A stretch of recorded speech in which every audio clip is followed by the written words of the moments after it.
This is the 36th lecture of this course, and we will continue our discussion from the last lecture, where we are proving the uniqueness of Jordon canonical forms for a given linear, for a given operator.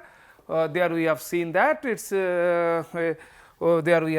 we can reduce the general problem of uniqueness into the problem of uniqueness for for nilpotent operators.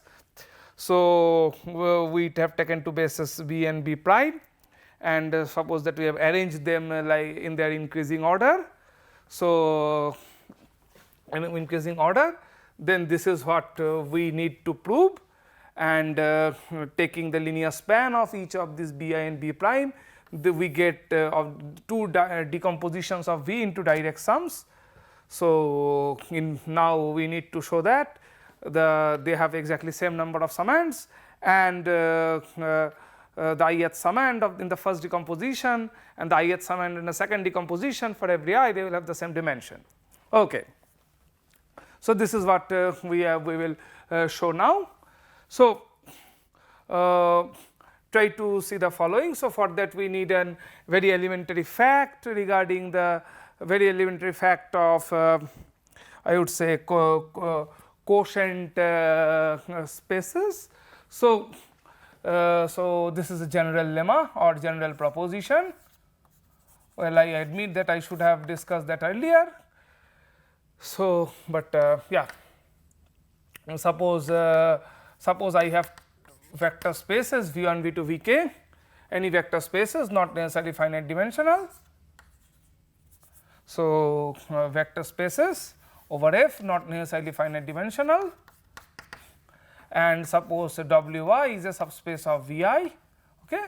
Now, V1, so we take the Cartesian product, this so this consists of all tuples small v1 up to small vn, so small vi belongs to capital Vi, and this immediately has a natural vector space structure given by pointwise addition. Similarly, we can talk about W1 up to Wk, this Cartesian product. So, here also the operation is pointwise addition, and the not pointwise, I should say coordinate wise, and when we add two vectors in Wi, that addition actually coming from the addition of Vi prime. So, therefore, W1 up to Wk is easily seen to be a subspace of V1 up to Vk. So, it makes sense to talk about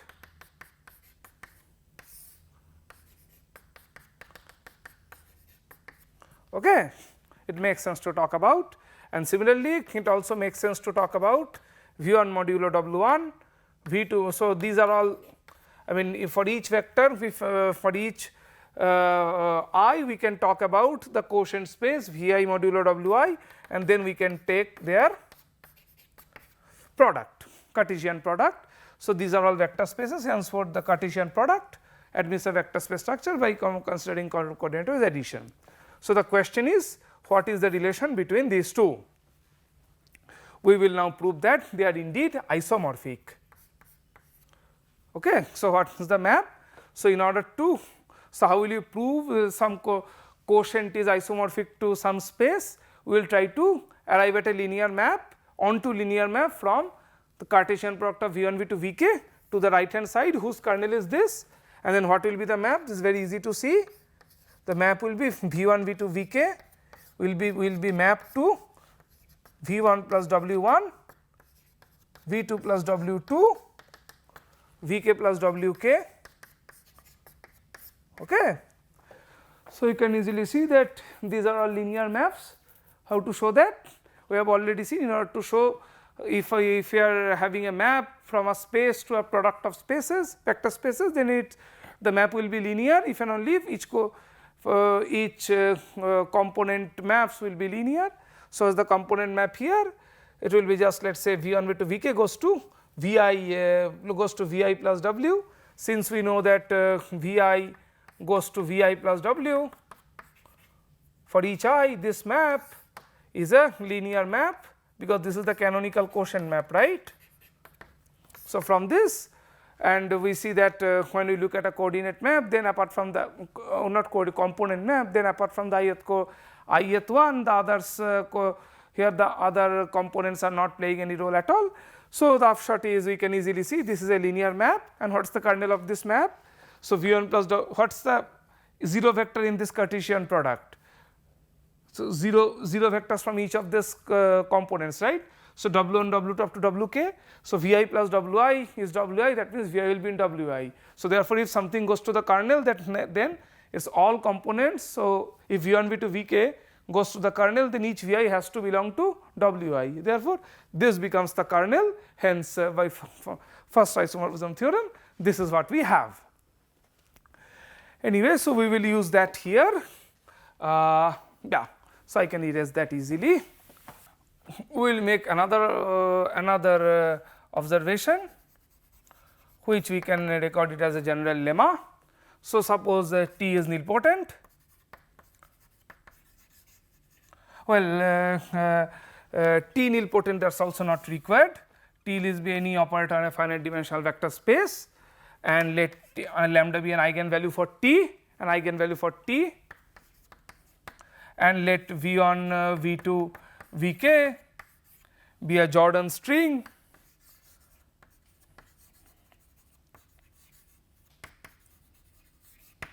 corresponding to lambda.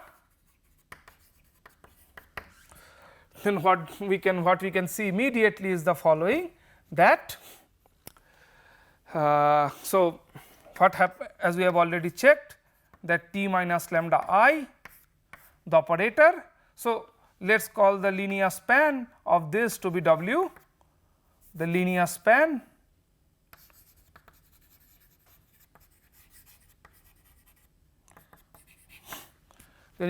of this to be W. Then what happens to T minus lambda I, let us say whole to the power, let us say some let us take some integer, let us say s, let s be a non-negative integer. What happens to this? If s is 0, then certainly this is identity, so it will be identity. If s is 1, then what will happen? We know that T minus lambda I, when it applies to all the basis vectors, the first one goes away. What you will have is the other vectors, right, because V2 will be V1 and each vector will be go one step back. So, the image, so the image will have dimension, k minus 1, okay. So, therefore, is of, and if S is 2, then from this string 2 vectors will be, so V1 V2 will be killed, but the other all the other vectors will go one step back and they are linearly independent. So, the image will have dimension S minus 2. So, in general A is of dimension k minus S, provided S is less or equal to k, okay. If S is bigger than k, well yeah, if S is bigger than k, then certainly is of and dimension 0 if S strictly greater than k, okay. This is what we can see here, and then what else? And also given any S is a subspace of W, right, because on this when we apply T minus lambda I once again, so either that will act, either that will kill all the vectors, or so on this space. So, these are all invariant, right. So, this so yeah, so on this space when we apply, try to understand. So, when we apply T minus lambda I once more, then I mean the vectors which are surviving, for example, if we apply S times, then the first S vectors will be killed, the vectors which will be left out is from S plus 1 to k, and now when we apply T minus lambda I, lambda times I once again, then even from those vectors the S plus 1 vector will be killed. So, how many vectors will be surviving? From S plus 2 to that end. So, therefore, dimension of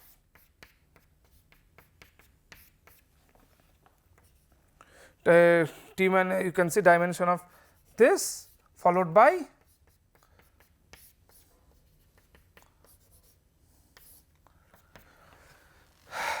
what is that? So, see what is the basis of this? Is the basis for this is, let us say when k is let us say strictly less than s is strictly less than k, the basis for this is nothing but v s1 up to v k, and here the basis for which is v s1 plus 1. So, yeah, okay, yeah. So, fine. So, so what is the dimension of this? That's let's look at that. This is nothing but the dimension of. So, what happens? Let's rather be very clear. Instead of look at the dimension, I can say very clearly what this is going to be. For if s is itself k, then certainly this is going to be 0. Okay? If s is k, then certainly that is going to be 0. I mean, let us go slow. If s is, let us say k minus 1, then this guy will be 0, and t to the power k minus t lambda I to the power k minus 1 w will be a one dimensional subspace. Okay.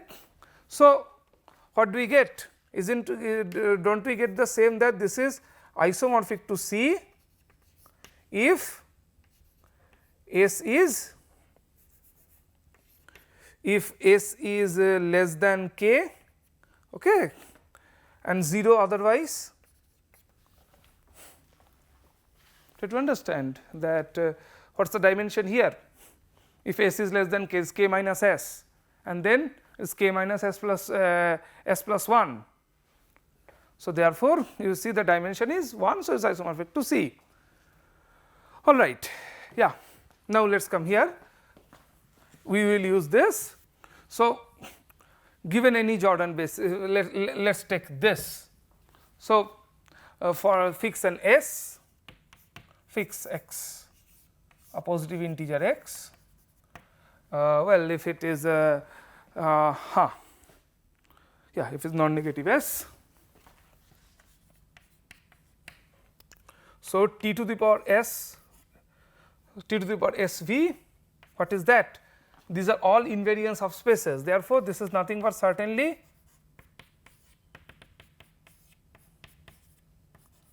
w1 up to wl, right?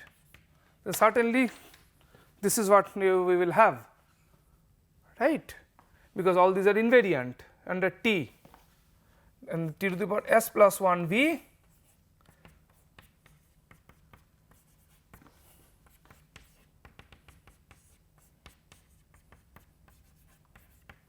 therefore, it shows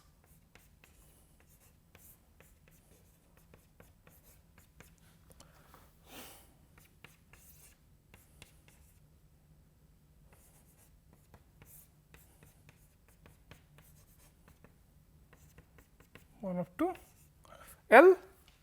Okay. So, what is the dimension of this?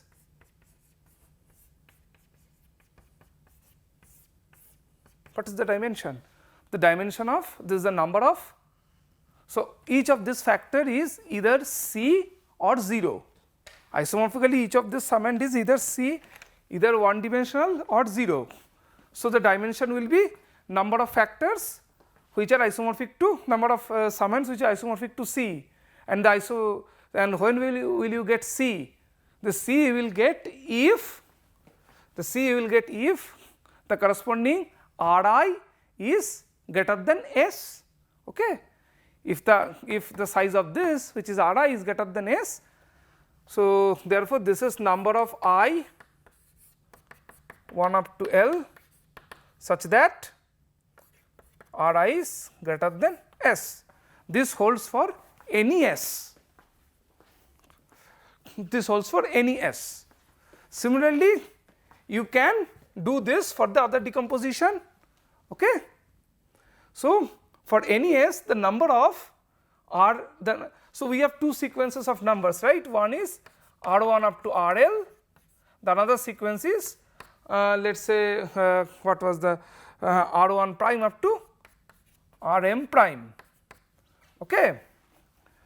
So, thus what we have proved that for both these increasing sequences, I know that corresponding to every s the number of terms in this sequence, in this finite sequence which are greater or equal to s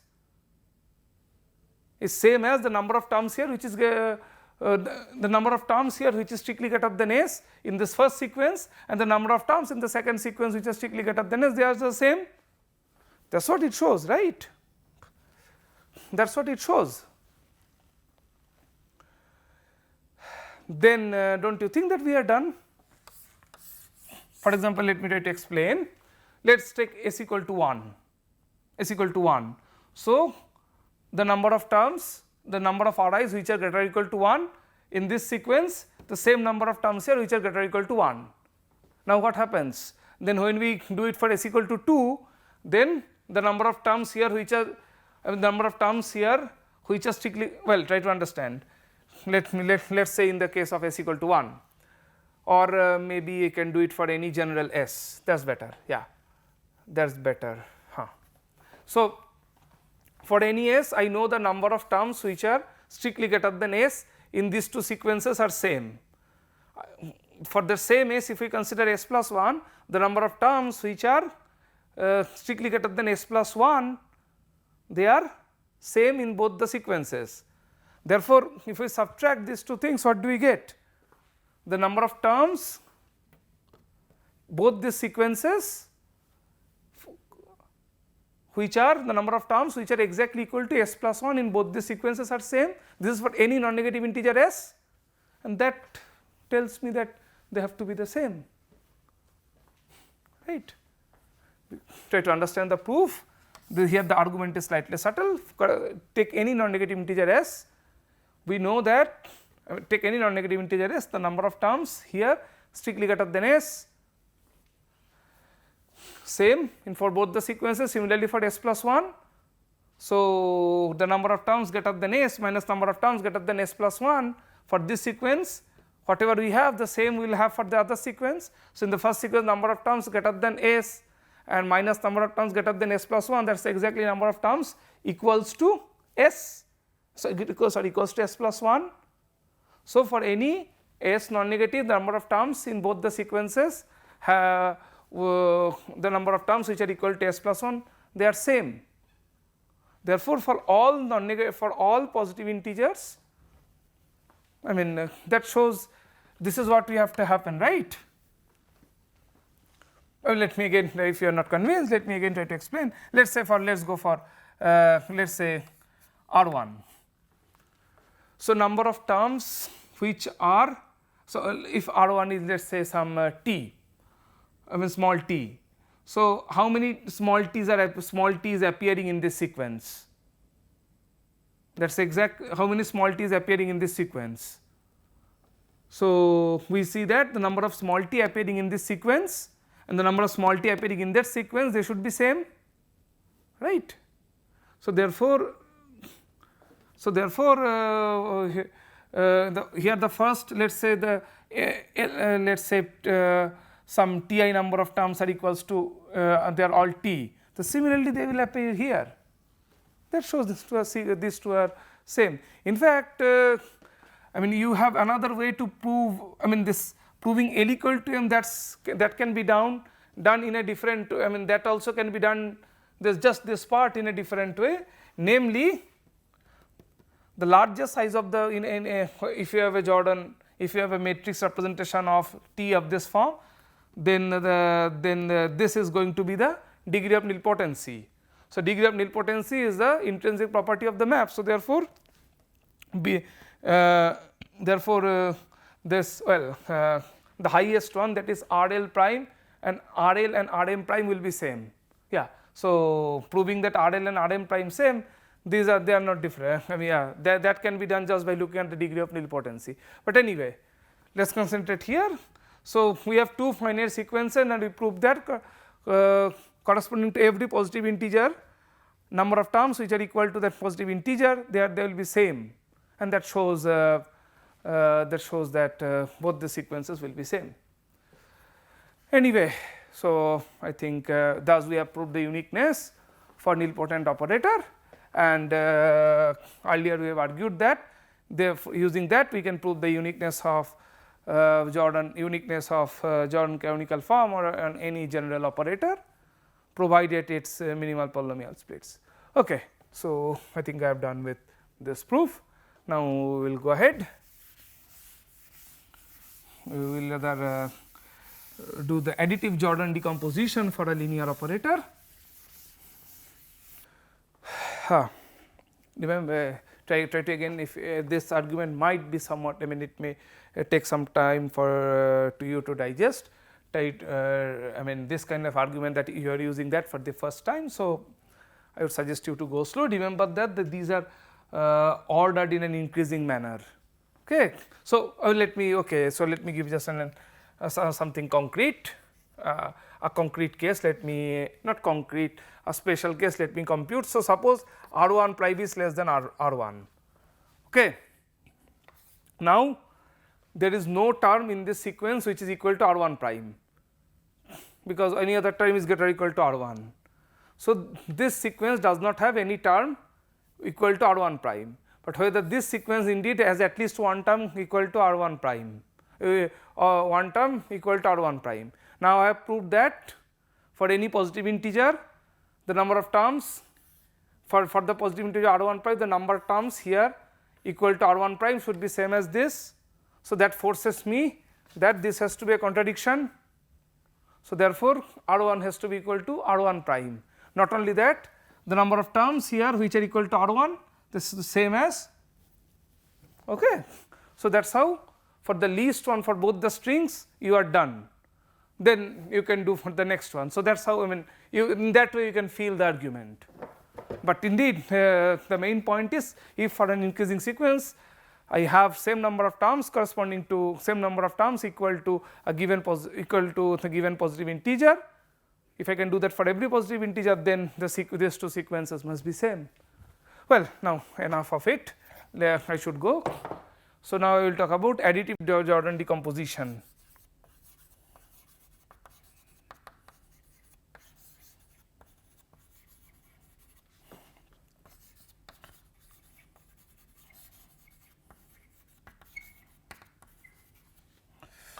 Additive Jordon decomposition. So, I will write down the formal statements later. Let us go slow. So, without directly writing the statements, let me try to tell you the story how we arrive at that. So, as usual, we will start with a finite dimensional vector space and a linear operator T, and what else? We assume, like as usual, empty splits over F. Okay. Therefore, we do have a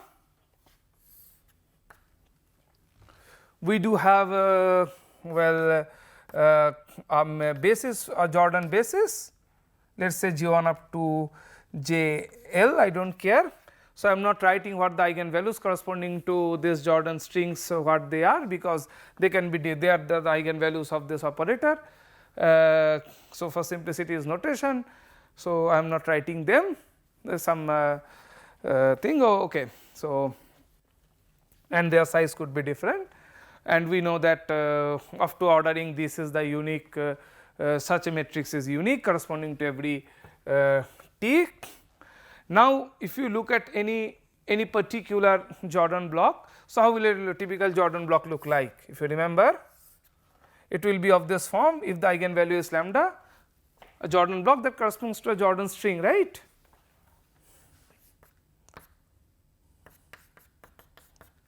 Okay, and else will be 0. So, we can immediately see that it can be broken into two parts. In one part I have So, already we have done these. I have this lambda plus, then I have this, right. Even in the proof of existence or uniqueness of Jordan canonical form, this splitting we considered, right. Now, let us more closely this splitting again. So, I mean for this matrix, just for this matrix, yeah, for this matrix let us stick to exactly one Jordan form. Well, so for simplicity let us just assume that this is what we have. I mean just a simple thing. Let us try to motivate ourselves. Let us suppose that T, I mean try to understand that, let us assume that T is exactly one eigenvalue and dimension is, let us say, 5, and the Jordan with respect to some suitable basis, it is just this, 0, maybe yeah, 1 1 0 0 0 0 0, yeah, everywhere 0, yeah.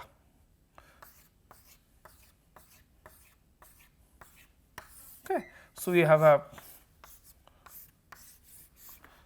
two Jordan strings of length 1 1 and then have a Jordan string of length 3. Okay. So, as I said, I can decompose that as follows. So, it is just lambda times the identity matrix, and then we have together with that this one, for this 2 by 2 block there is entirely 0, then here I have, okay, the rest are 0. So, in this situation try to see that this is a, so this actually, so it is a diagonal matrix, right. And what is this? If you just look at that, it is strictly upper triangular. So, it is nilpotent. This is nilpotent. So, therefore, we see that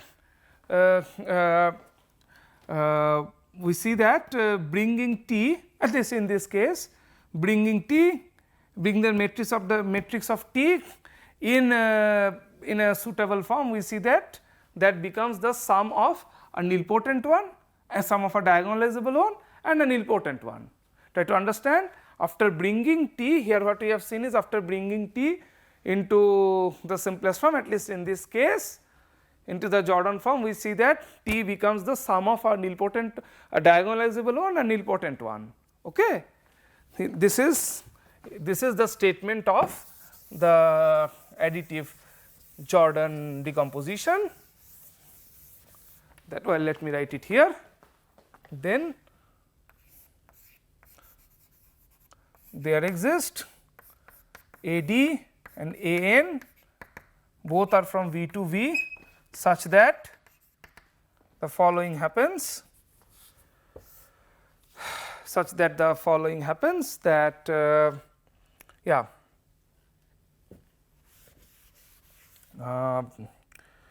such that the following happens, that AD is diagonalizable,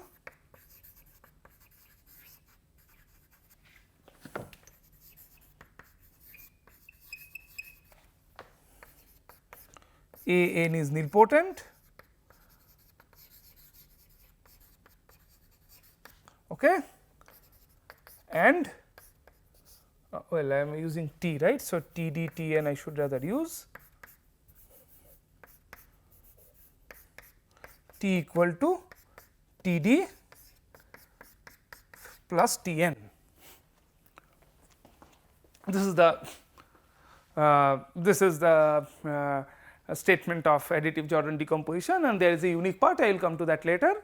So, first try to understand if the minimal polynomial splits, then T can be written as a sum of a diagonalizable one and a nilpotent ones. So, you see while so far while I am developing the structures, I mean the general structure for a linear map, then you see the first we talked about diagonal, I mean the very special kind of linear operators, namely diagonalizable operators. Then we talked about nilpotent operators. Okay. So, now we are going to see that as long as this condition is there, then every operator is basically the sum of a diagonalizable and a nilpotent operator, and we will show these are unique, but for that we will come to that later on. So, first let us try to prove the existence. So, the idea for proving the existence is precisely this, that is in the Jordon form what we want to do is we want to split the Jordon form into two parts. One part will just consist of the diagonal ones having the eigenvalues, the other part will be the nilpotent, the rest, that is the one which is a strictly upper triangular matrix and hence nilpotent. So, that is the main idea behind the existence, behind the proof of this existence. Okay. And in fact, this is the reason for which one can expect such a statement. Okay. So, how to prove that? Remember how we got this Jordon canonical form? We got it. So, what was the main point? The main point was so it all starts with splitting of the minimal polynomial, right.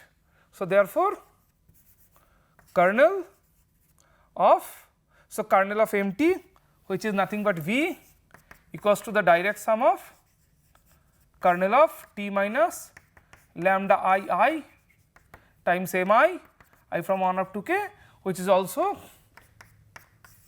kernel of the generalized eigenspaces. Okay.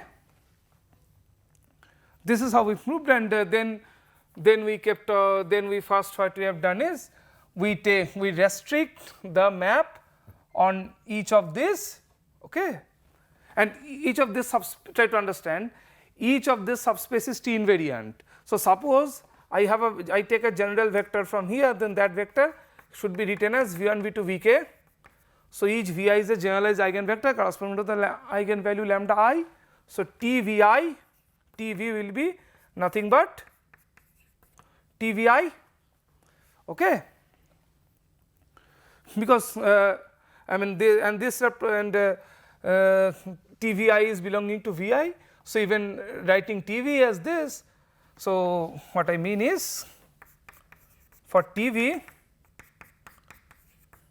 this is the decomposition of Tv with respect to this direct sum decomposition, right, because all of the lie in V lambda prime. Now, try to see what is happening here.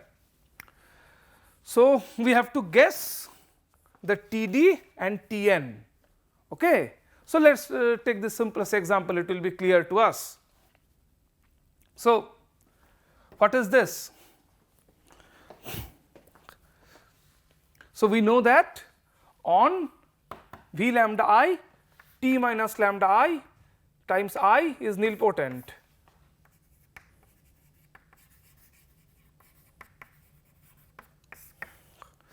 We know it is nilpotent, and try to see that, let us say on this very simple case when T has when the minimal polynomial of T is, let us say, is exactly as one eigenvalue, right. So, let us say that in this case the minimal polynomial of T is T minus lambda times,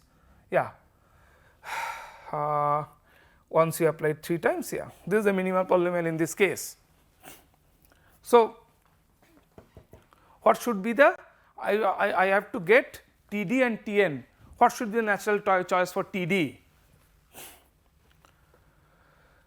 Let us stick to this case, this will tell us how to do it. So, for this case what should be my Td? So, T, you see we want this to be multiplication by the lambda, right. So, it is natural to expect that Td will be in this case multiplication on yeah, multiplication by lambda, okay, fine, and then yeah.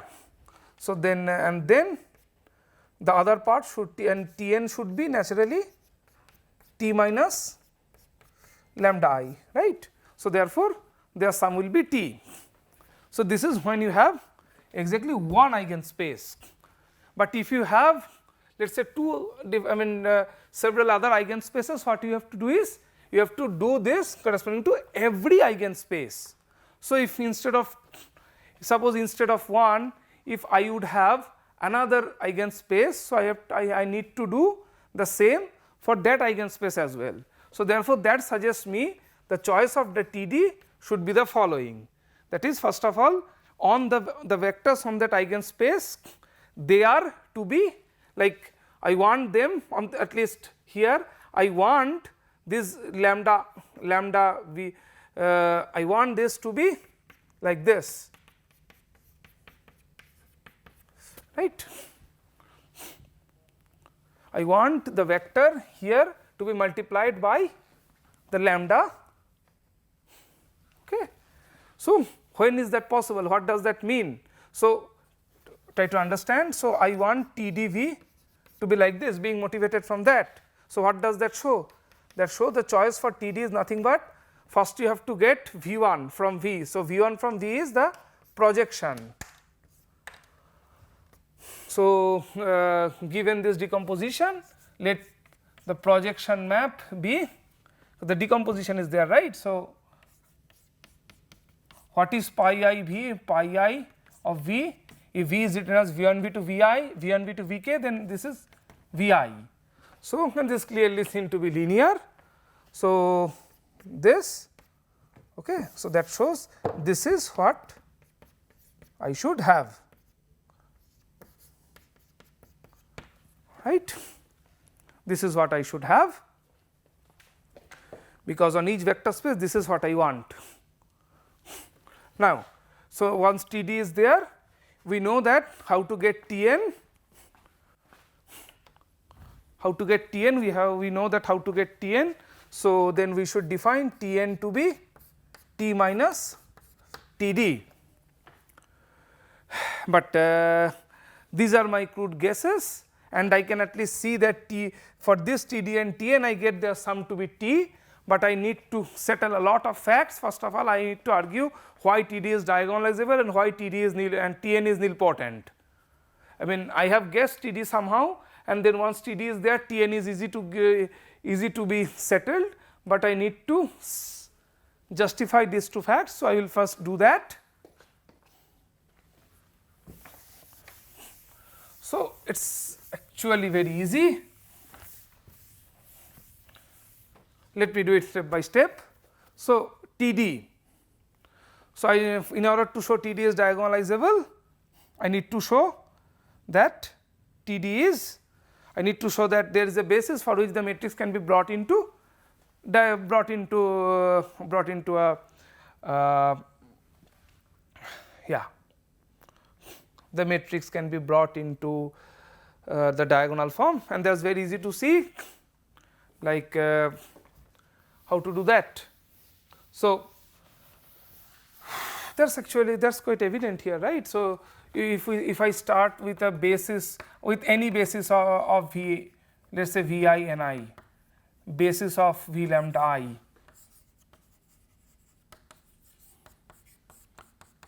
V lambda I, okay, and therefore their union over I is going to be a basis of V, basis of V. So, then what is the matrix for Td? Td. So, what is the matrix for Td? The way it is defined. So, do not you think that this is nothing but lambda 1 times this IN1, this block matrix, this is block is a diagonal matrix, right. Right. This is what is the matrix of Td. That is very easy to see, because what is, for example, what is TVI1, TDVI1, the way, so TDVI1. So, so since Vi1 belongs to V lambda I1, so the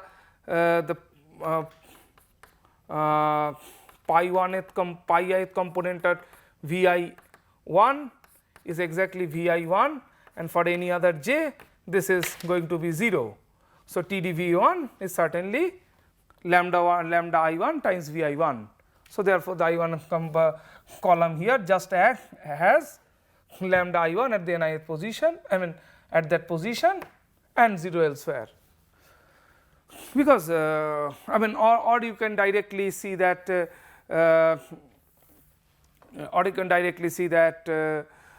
each of this like Vi is, well, maybe this is a more clear argument, I should go fast. So, each Vi is invariant under T, right.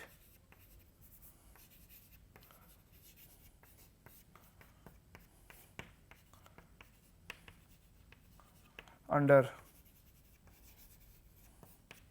TD, if you, that is very easy to see, okay, because the projection map.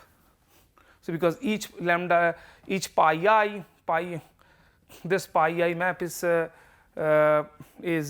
well. So, in fact, you see this we do have a very concrete description of pi i's as well.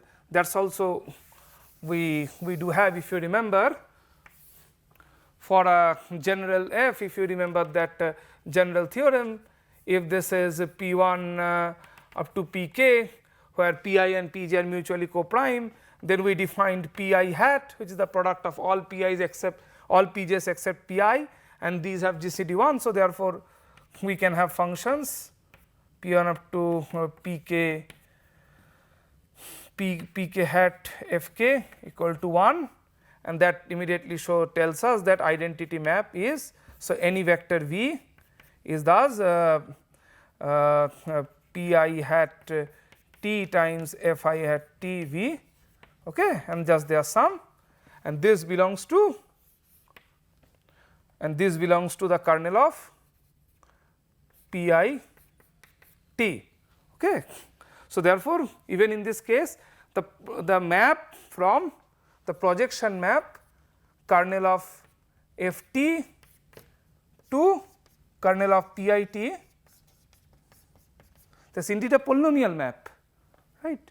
It is a polynomial in T. So, therefore, all phi i's are polynomial in T. Since all pi I these are polynomial in T, therefore, all these are polynomial in T. So, therefore, they will commute. So, they will commute with T minus lambda i's, right. Hence, each Vi is invariant under all pi j's. Therefore, that shows that each Vi is invariant under their sum, under a sum like this. So, each Vi is invariant under Td. So, therefore, on matrix of Td on Vi is basically the matrix matrix of Td on Vi is by its very definition the diagonal matrix lambda I, okay. So, this is another argument. In fact, this argument is much more insightful, which we will see soon. So, okay, we should go ahead. We have proved Td to be diagonalizable. Then I will prove that Tn is nilpotent. So, Tn is T minus Td. So, T into, remember the sum of all projections.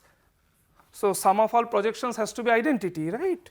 So, T into pi 1 plus plus plus pi k minus this Td, that is lambda 1 times pi 1 lambda k times pi k. So, what will we get? Isn't this same as T minus pi I times I, sorry, lambda I times I times pi I their sum, okay. That is very easy to see. because t compose lambda I minus lambda I times pi I. So, pi I will come out. So, therefore, again you see that on each lambda I. So, this operator is nilpotent on each of these summands, right. So, then raising it to sufficiently large power, you will see this operator is nilpotent. Try to understand the restriction of this. This shows that the restriction of Tn on Vi is nilpotent, because restriction of Tn on Vi is exactly this, which is nilpotent. So, the restrictions on each Vi is nilpotent, hence raising it to a sufficiently large power, you will see it is nilpotent on V. So, thus Td and T, we have proved all this. Not only that, furthermore, we have proved the following, that both are polynomials.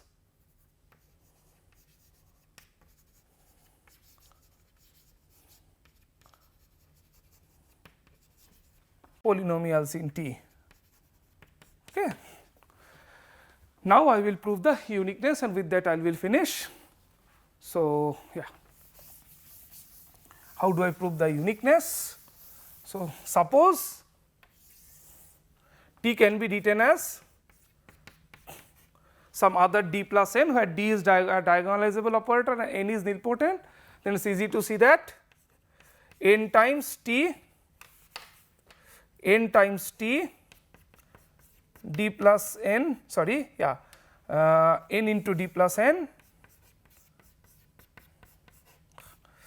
What do you get is n d plus n square. Okay. Well, here in the and let me just write. So, I think it is better that I add that this condition here also. There exist Td Tn such that they are both are polynomial in T,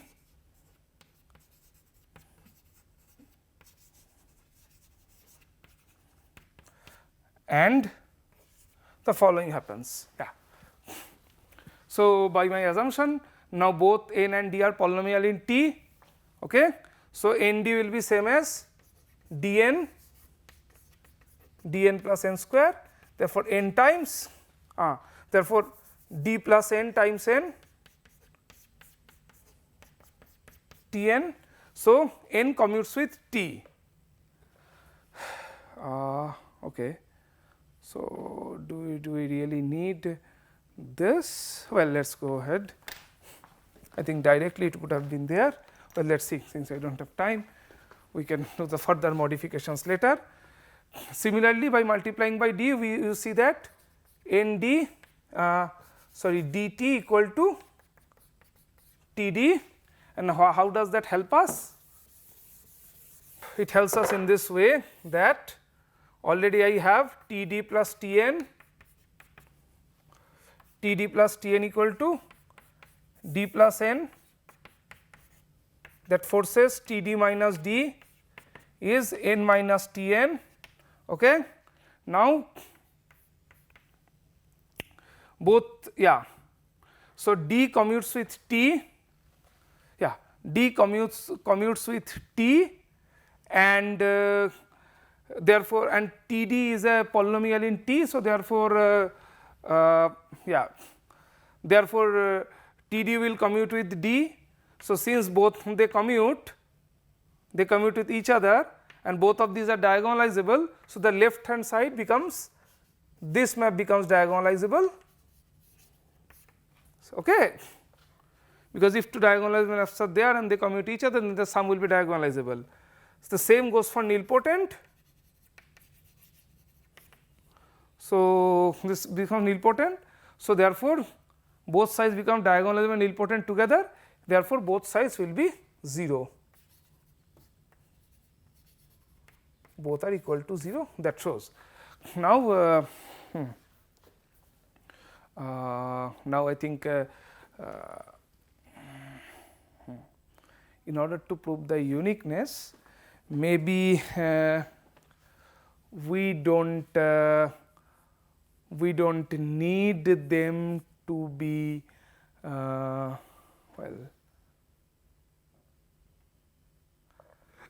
we don't we like here we get the way we construct it, here we get both are polynomials. There is an extra information, but to prove they are that they are polynomial, prove that it is unique, I do not need that much. I just need that n and d should be flipped. Okay. N and d should be flipped, and I think for that it is enough to just assume that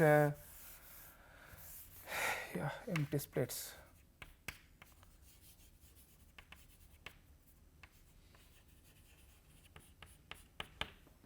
And such that Td and Tn commute.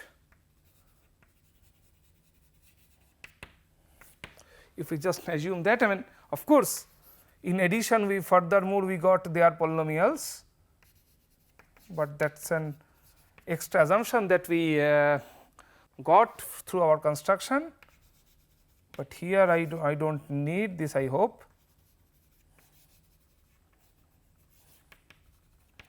They are polynomials in T. So, if Td and Tn commute, so okay. So, if I have some other decomposition, let us say some d and n such that d and n commute, d is diagonalizable, n is nilpotent and t equal to d plus n, then n t will be n d plus n, n square, n and d can be flipped, that gives me t commutes, yeah, n commutes with t, therefore, n will commute with any polynomial of t, therefore, n commutes with Tn. Similarly, dt will be d square plus dn. So, d square plus nd, d will be common. So, t times d, d commutes with t, therefore, d commutes with polynomial this map, this which we, so here Td and Tn they are already defined as the this way, which are seen to be polynomials. Yeah. So, both sides become this sides become diagonalizable, this becomes nilpotent, and they are hence they are 0. I think yeah, I think that is enough. So, given t, if its minimal polynomial splits, which is also equivalent to saying then there exists a nilpotent operator and a diagonalizable operator such that this happens and they commute. Yeah, I think that is the end of the story here. Yeah, for this lecture it seems to be enough. Yeah, so we have just used the fact diagonalizable and nilpotent maps. If a map is diagonalizable and nilpotent simultaneously, then that will force this to be 0. Okay. So, let me recall whether I have left something or not. All right. Here this is also quite obvious. Yeah. So, whenever, so what does, try to see what this means is given any vi. So, given a vector v from a typical vi. So, this when it will applied on v, only the ith summand and the ith summand will survive, which will be exactly v. So, therefore, for each vi it sends the map vi to t minus lambda I times vi. So, therefore, on this vi it acts as by multiplying as by this operator. Okay. Yeah. I am just trying whether all the arguments can be further simplified on. Yeah, so I mean, of course, I just want to make not a remark, just to remind you that, so that you should not be confused. Just for this operator. So, if you see that if you take a Vx from a particular Vi, the same V lambda I. So, what you get is the ith pi I of x will be x and other pi j's will be 0. So, a typical so the restriction of this, which is Td, the restriction of Td on Vi V lambda I is precisely multiplication by lambda I, therefore, it is diagonalizable. Yeah. So, in order to see this is diagonalizable, it is actually easier the argument that I have give was somewhat complicated, that I showed that first that I first showed that each Vi is each Vi is invariant under TD by showing that each pi I is a polynomial, therefore pi is a polynomial, therefore I mean each pi I commutes with each pi j commutes with t minus lambda I times I. So, therefore, commutes with so the way we argued was that each v lambda I is invariant under other pi j's. Therefore, since this is invariant under each of the summands, so therefore this will be invariant under whole of this, but that is a complicated argument.